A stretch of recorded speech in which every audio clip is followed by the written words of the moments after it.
গতবারও হয়েছিল, তখন আমরা গেছিলাম, আমরা বলেছিলাম কেন্দ্রীয় রাজ্য সরকারকে যে আপনারা ভাঙন ঠেকান।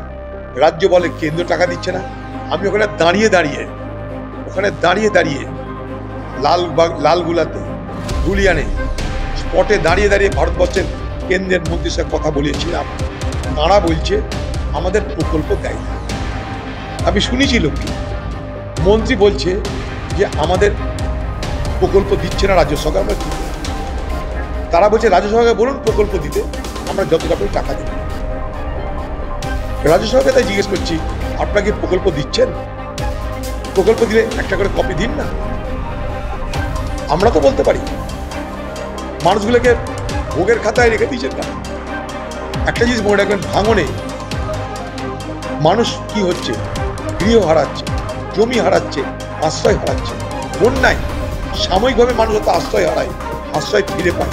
ভাঙনে আশ্রয় হারানোর পর আশ্রয় ফিরে পাওয়া যায় না, জমি হারানোর পর জমি আর ফিরে পাওয়া যায় না। বাংলার সরকার, পশ্চিমবঙ্গের তৃণমূল সরকার এই ভাঙন নিয়ে নিশ্চুপ। মালদা মুর্শিদাবাদের ভূগোল পাল্টে যাচ্ছে। বাংলার মুখ্যমন্ত্রীর তাতে কোনো পরোয়া নাই। ভোট আসবে, মুসলমান তোমার ভাই মোদি আসবে, তোমাদেরকে মেরে দিবে, আমি তোমাদের ঠেকাবো, আমি ফুপু চলে এসেছি, আমি ফুপু এসে তোমাদেরকে সব রক্ষা করবো, অতএব তোমরা সব আমাকে ভোট দাও। বছর যাবে, ভাঙন চলবে, মৃত্যু চলবে, বোমাবাজি চলবে, লুট চলবে, এইভাবেই চলবে।